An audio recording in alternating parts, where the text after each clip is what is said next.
Well, hello there, and this is Auntie, and I am here to do a very quick review on 90 Day Fiance, Season 4, Episode 7, Part 1, Into the Lion's Den. If this is your first time being here, please like, comment, and subscribe to my channel. And to all of my new subscribers, thank you so much for joining the channel and for rating and commenting and thumbing up the videos. I really do appreciate you all. And to all of my nieces and nephews who have been here with your auntie for the long haul, thank you, y'all. I am preparing to come to you tonight with my review on 90 Day Fiance the other day, but I could not help but get a quick review in. I'm sitting out here on my front porch. And I said, you know what? Let me get him a review real quick before I go in and study just a little teeny bit more of those crazy mofos on that. Anyway, so look, y'all, on this episode, let's go ahead and start with the boringest couple in 90 Day Fiance history. Ashley and Jay. Now, as we saw, Ashley and Jay, are basically, trying to get back together again and all of that old kind of bull crap. And none of us are buying the story and none of us believe it, okay? And so, Jay is, a kept man at this point because according to him, Ashley has not done his adjustment in status.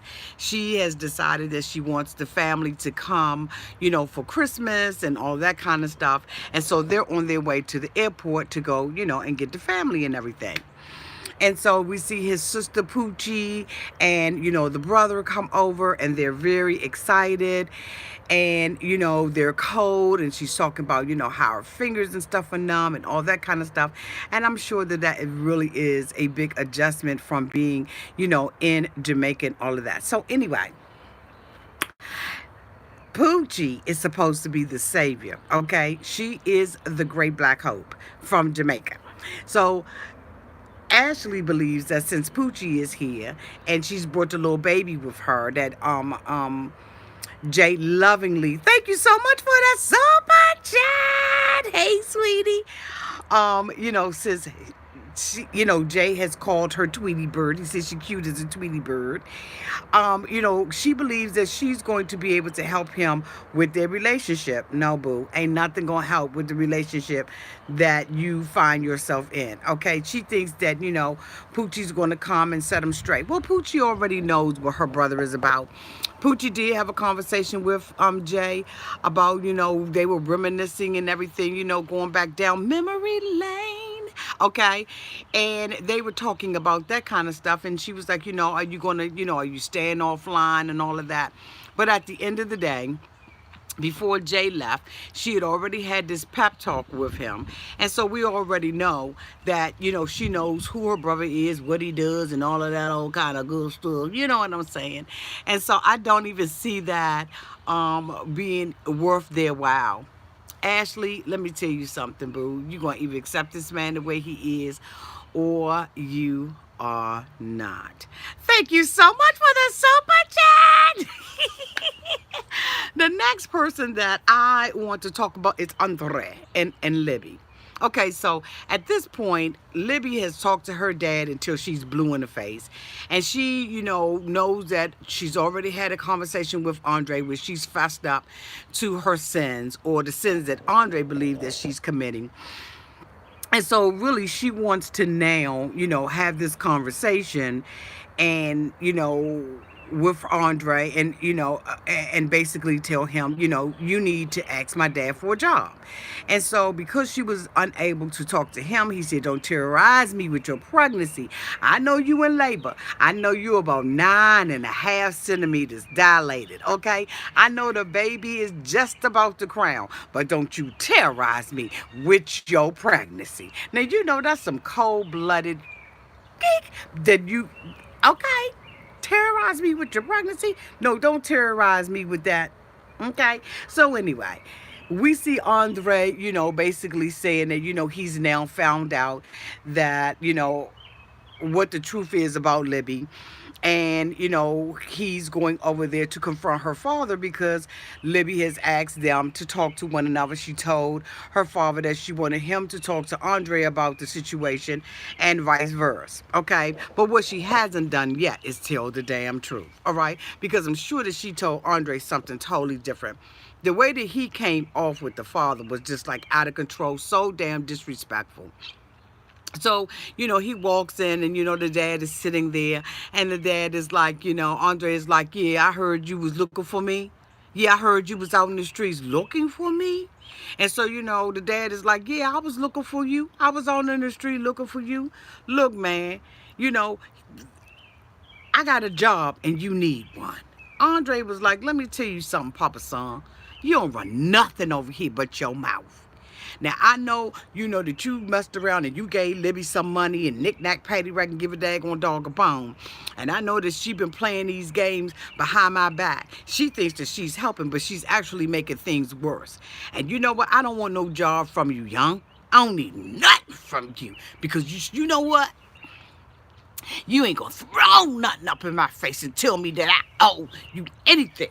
So if I take a job from you, young, you gonna say I owe you something? So the dad was like, I mean, look, look, bitch, really, I'm trying to help you out. You over here, you disillusioned. You think that you can just sit up in the house and drink beers and do a Craigslist thing. I mean, what happened to all the school and what happened to the trucking? Why you don't want to do the trucking? Andre was like, man, this is old news. Come on and bring me something. Don't nobody bring me no bad news. I said no bad news, okay? Andre was like, this is old news. I'm not discussing this with you. It doesn't make a difference what I do, what I don't do, and with the whoop whoop and the boop boop boop. You don't have a right to say anything to me about nothing. What you need to do is pump your brakes, fat boy, and step the fuck.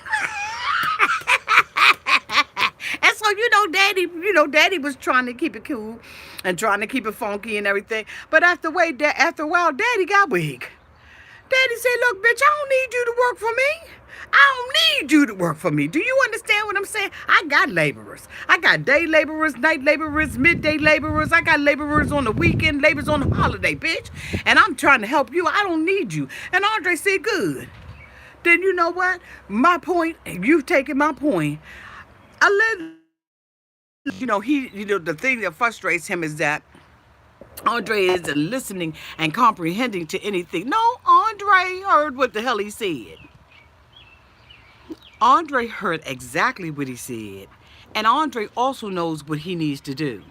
But look, young, he already in the family and he done planted the seed now. The father says, that Andre has to realize that he has to get up and he has to go to work every day. Thank you so much for the super chat. Yes, he has too much pride. And that's what the father was saying. It's the pride that is causing Andre not to take the job.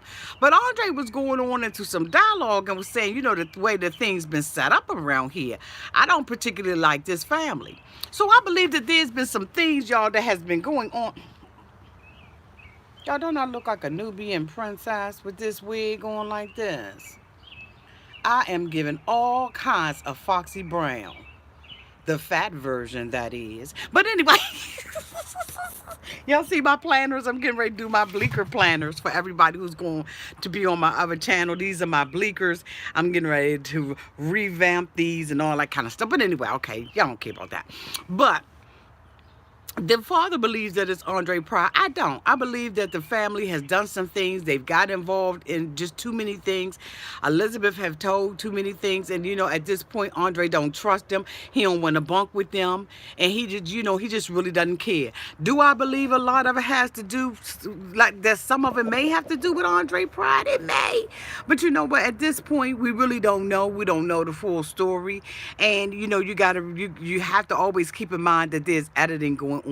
I do believe that there's more that's going on than meets the eye, and that we're not really seeing the whole total true story. Y'all know what I'm saying.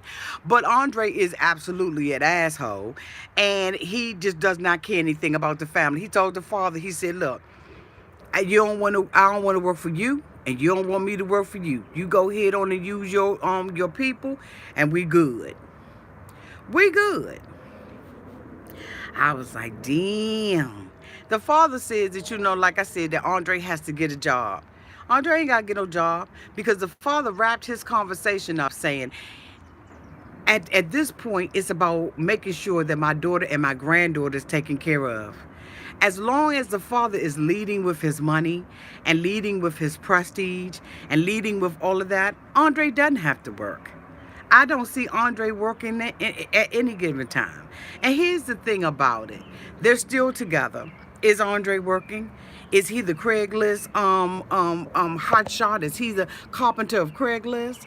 I doubt it very seriously because you know what? He's disrespectful. And I can see him going to somebody's house and supposed to be doing electrical work and busting a damn hole in the wall and telling them that it was their fault that the hole got busted in the wall because they didn't have the wall set up the way that it was supposed to be set up. He is absolutely an asshole. And I'm going to tell you right now, he was to come over here and ever do some work in here, I would make sure that he's staying in a puddle of water with electricity, with some electric wires going up in that mofo. Okay?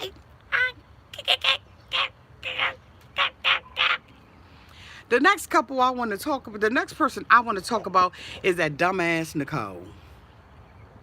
Nicole is about the dumbest person. But y'all, I'm trying to tell you, she ain't as dumb as we think she is. Nicole knows good and goddamn well that she is not going to have a loving relationship, loving, lasting relationship with that damn Azan. Okay? Now, we see her, basically the other day when she was running in and out of the house and Baby May was down there flipping like Flipper, like a damn dolphin at a show in Disney World. Okay? Shamuing on that damn floor. We see her pull a trailer with the chains. Now, and unbeknownst to us, it was the sister's trailer. I mean, I'm just like, what the hell is going on? And so the sister, basically, Nicole, has decided that she's going to come and stay with her mother for a couple of days because, she can't stay with her sister. She don't want to wear out her welcome. So she's going to stay with her mother a couple of days before that ass goes over to Morocco to be with Azan, the same one who just canceled the trip to Grenada. And so, she's over there, riding in the car with her brother, talking about she got this damn difficult ass life. This is the life that you want to live, Nicole. You like this drama.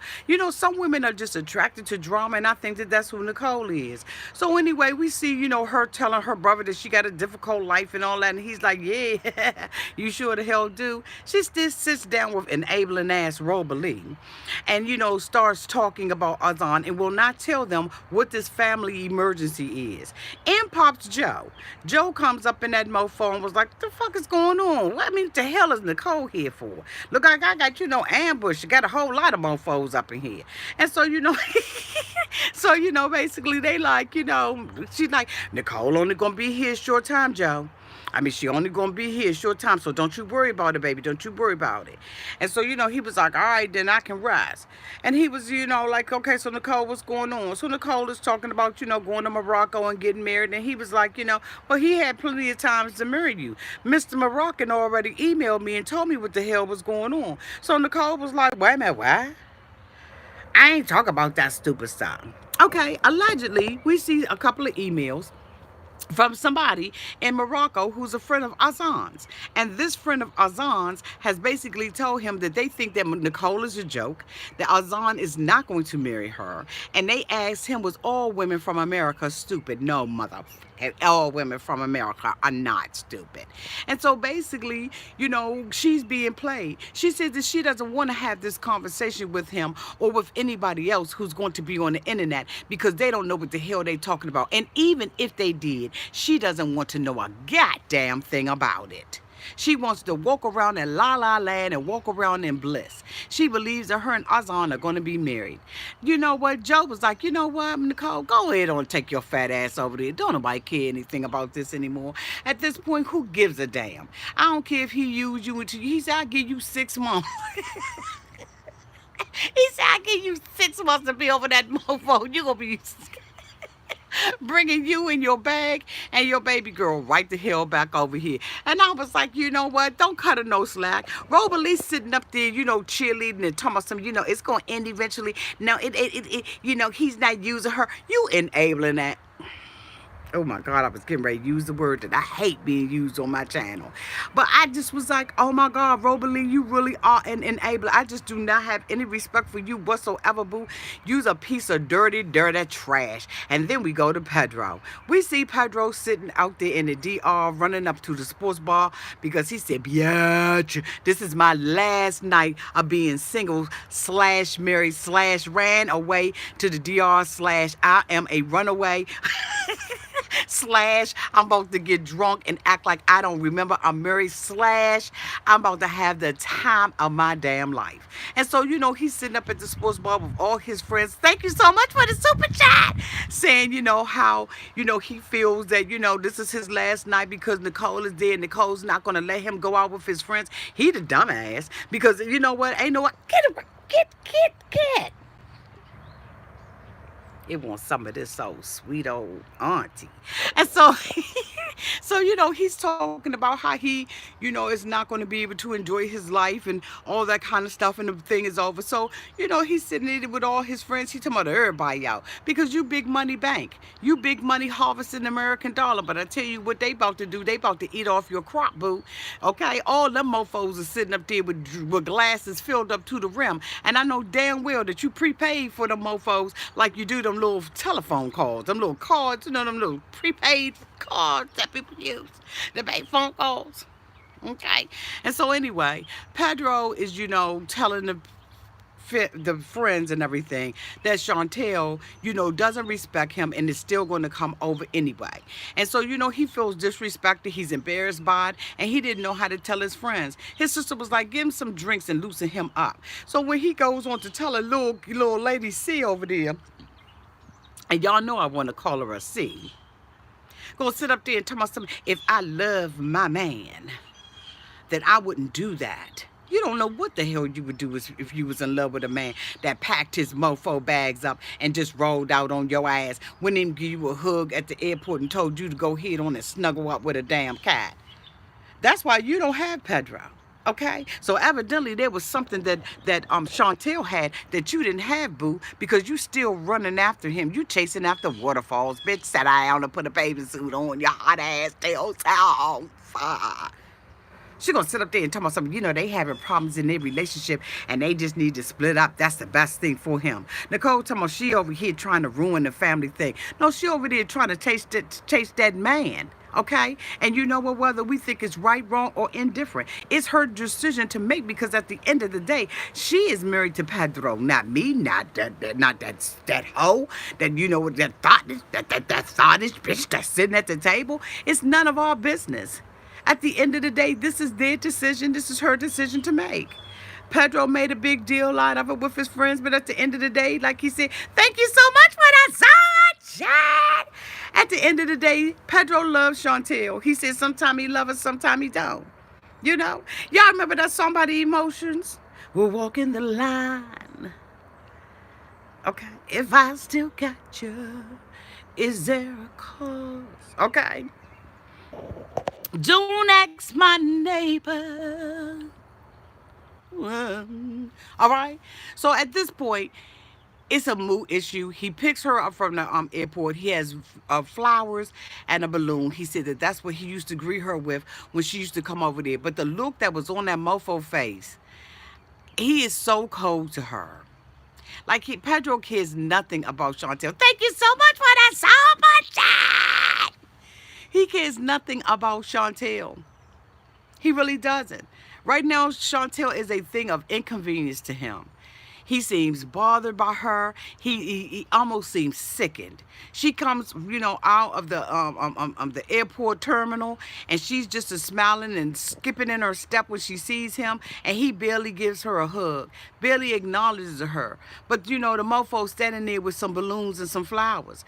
And so, Chantel says, because he gave me the balloons and the flowers, I feel like I have hope. He gets in the car with her, and she says, don't drop me off at a hotel. Don't drop me off at your mother's house.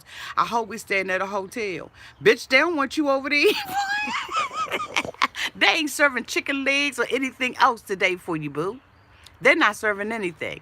They don't want you over there, so you didn't even have to say that to Pedro, okay? Because at the end of the day, they don't care nothing about you, Chantel.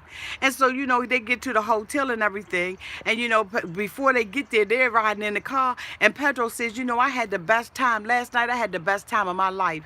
Chantel says, the best time of your life? He said, yeah, of my life. And I just was like, you know what? That is some cold-blooded, trashy ass. Like, Pedro, can you be any colder? But here's the thing about it, Pedro. You reap what the hell you sow.